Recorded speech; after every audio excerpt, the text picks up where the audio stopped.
El segundo de los tipos de pandeo que vamos a tratar es el pandeo lateral, ¿vale?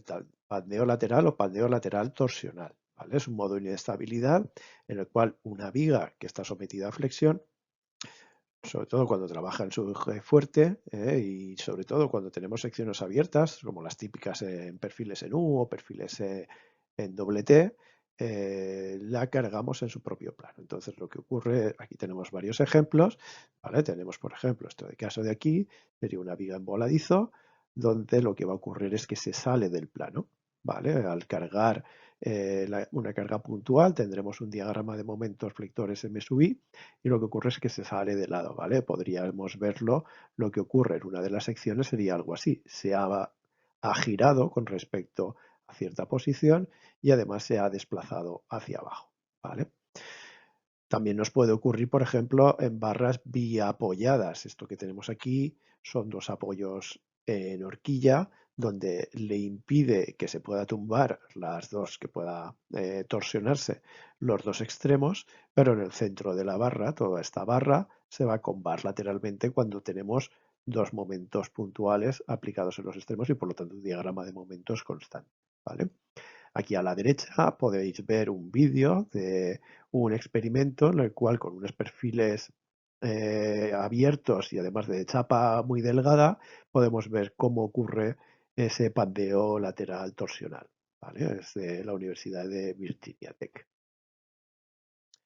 El pandeo lateral torsional ocurre, ¿por qué? Porque cuando tenemos un momento aplicado sobre esta viga, ¿vale? Un momento en el eje Y, M sub I, siendo esto el eje Y de la viga, por ejemplo, tenemos dos partes. La parte inferior, en este caso son los momentos son positivos, la parte inferior está traccionada, pero la ala superior está comprimida. Por lo tanto, tenemos una chapa que va a estar en compresión, ¿vale? Entonces, ¿qué ocurre? El ala tiene menos estabilidad y busca desplazarse lateralmente para poder liberar estas tensiones, ¿vale? Además, si son secciones abiertas, tenemos baja rigidez a la torsión y ambos efectos se van a sumar, de forma que ocurre algo parecido con el pandeo axial centrado. Llegado a cierto valor del momento que estamos aplicando, que llamaremos momento crítico, la barra falla lateralmente, ¿vale? Por este pandeo lateral.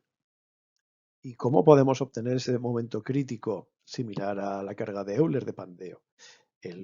Aparecen muchos factores, ¿vale? Pero el código técnico de edificación hace un cálculo simplificado, ¿vale? Que si los apoyos en los extremos impiden la deformación por torsión, entonces sería, como hemos visto en la transparencia anterior, unos apoyos en forma de horquilla o que limiten esta deformación.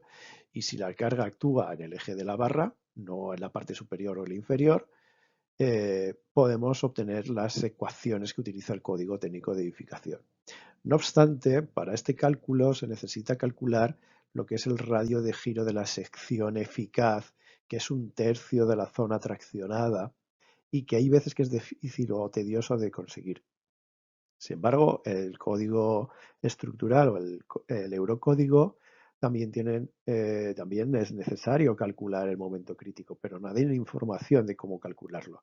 Eso lo podemos obtener en una nota técnica, ¿vale? eh, Elastic Critical Moment for Lateral Torsional Backlink, ¿vale? En esa nota técnica, que nos va a dar más información de cómo obtener ese momento crítico de pandeo lateral, ¿vale? Lo podemos obtener según esta expresión.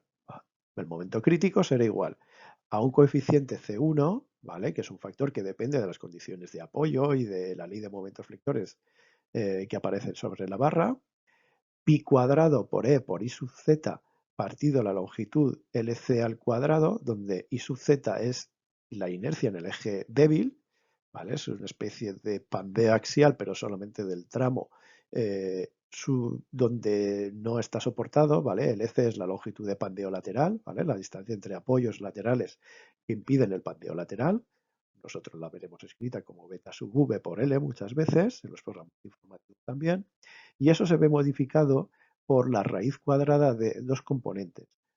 Una que es I sub I partido I sub z, el módulo de alabeo o la constante de alabeo dividido el momento de inercia débil de la sección, y otra componente que es el c cuadrado por g por I sub t dividido pi por E y por I sub z, que tiene en cuenta la distorsión que ocurre en las alas cuando estamos flectando y por lo tanto también estamos apareciendo un cortante, ¿no?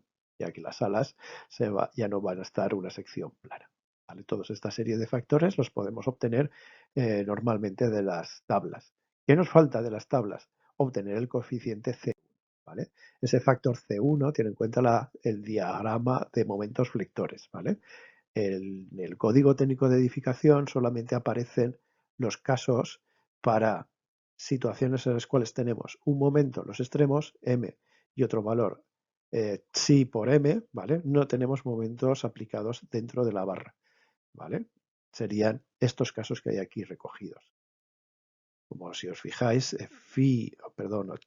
psi va entre 1 y -1, eso quiere decir que este momento de aquí será siempre más grande que el otro momento de aquí en valor absoluto. ¿Vale? Y el resto de casos que tenemos aquí abajo están obtenidos del eurocódigo y de la literatura. ¿Vale? Son situaciones que, si veis, C1 aumenta, no solamente C1 igual a 1 sería el caso, digamos, de una situación, digamos, conservadora. Muchos programas informáticos por defecto ponen este valor. Sin embargo, se pueden conseguir mejoras si ajustamos el valor de C1. ¿Vale? Comentaros también que los casos con viga en voladizo tienen una longitud de pandeo igual a 2 veces la longitud del elemento, algo similar a lo que ocurre en pandeo por compresión. ¿Vale? Y además, cuando tenemos una carga puntual en extremo, podemos llegar a un valor de C1 incluso de valor 2.05, lo cual mejora bastante la situación. La normativa nos va a pedir que el momento que le pedimos, dividido el momento de flector máximo que puede aguantar debido al pandeo lateral, sea menor que 1. ¿Vale? Ese aprovechamiento o utilización del perfil o factor de utilización tiene que ser menor que 1. MD será el mayor momento flector que tengamos en la barra, tanto en el eje Y como en el eje Z. Pandeará, lógicamente, en el eje más débil. ¿Vale? Entonces, MBRD es el valor de resistente frente a pandeo lateral del momento resistente. Y esto aquí es igual. Esto es muy parecido al caso de pandeo por compresión. Tenemos un coeficiente chi de reducción de pandeo lateral torsional. En lugar del área, ahora tenemos el módulo resistente y tenemos F sub ID. El módulo resistente de la sección será el plástico en clases 1 y 2, el elástico en clase 3 o el efectivo si es clase 4. ¿Vale? Y el coeficiente chi para el caso de pandeo lateral torsional lo podemos recoger de la siguiente forma. Y esto es muy similar al pandeo por compresión. Por un lado tenemos la esbeltez reducida para pandeo lateral torsional, ¿vale? Que en este caso es la raíz cuadrada del módulo resistente en el eje Y por F sub I partido el momento crítico, ¿vale? Ese momento crítico que hemos hablado anteriormente. ¿Vale? Y el otro parámetro que necesitamos es el factor de imperfección alfa LT. Y bien, muy similar, tenemos una tabla, la tabla 6.6, para elegir una curva de pandeo en función de una serie de características. Por ejemplo, para perfiles en doble T con una relación H partido por B, alto canto del perfil, ancho del perfil menor que 2, tendremos, por ejemplo, curva de pandeo A y por lo tanto tendremos un coeficiente de imperfecciones alfa LT igual a 0,21. Y las expresiones son similares, ¿vale? Lo único que sustituiremos en lugar del pandeo centrado, el pandeo lateral torsional, ¿vale? Phi igual a 0,5 por 1 más alfa LT que multiplicará a lambda LT menos 0,2 más lambda LT cuadrado y chi LT es 1 partido phi LT más la raíz cuadrada de phi LT menos la esbeltez reducida de pandeo lateral torsional al cuadrado y siempre que esto sea inferior a la unidad. Los pasos entonces para poder determinar si cumple o no cumple a pandeo lateral torsional serían los siguientes. Por un lado, obtener los diagramas de esfuerzos y los esfuerzos de diseño, MED. Por otro lado, clasificaremos la sección para saber qué módulos resistentes utilizar. Calcularemos la longitud de pandeo lateral, es decir, LC igual a beta V por la L. Calcularemos el momento crítico, que nos dependía de ese coeficiente C1, entre otras cosas. Calcularemos la esbeltez para pandeo lateral. Determinaremos qué curva de pandeo utilizar en función de las propiedades del perfil y a partir de ahí calculamos el coeficiente de reducción por pandeo, de donde tendremos la resistencia pandeo lateral torsional y la utilización o aprovechamiento del perfil. Todo esto lo podemos poner en práctica con el ejemplo resuelto 2.12, donde se comprueba cuál es la resistencia pandeo de una barra en voladizo, ¿vale? Con una carga en el extremo. Aquí hay que tener en cuenta que a la hora de calcular las longitudes de pandeo, la longitud de pandeo en una barra en voladizo será 2 veces la longitud de este elemento. Además, de un cálculo anterior se vio que era clase 1 para poder utilizar un tipo u otro. ¿Vale? Las dudas las resolveremos en clase, pero tenéis que intentar resolver este ejercicio.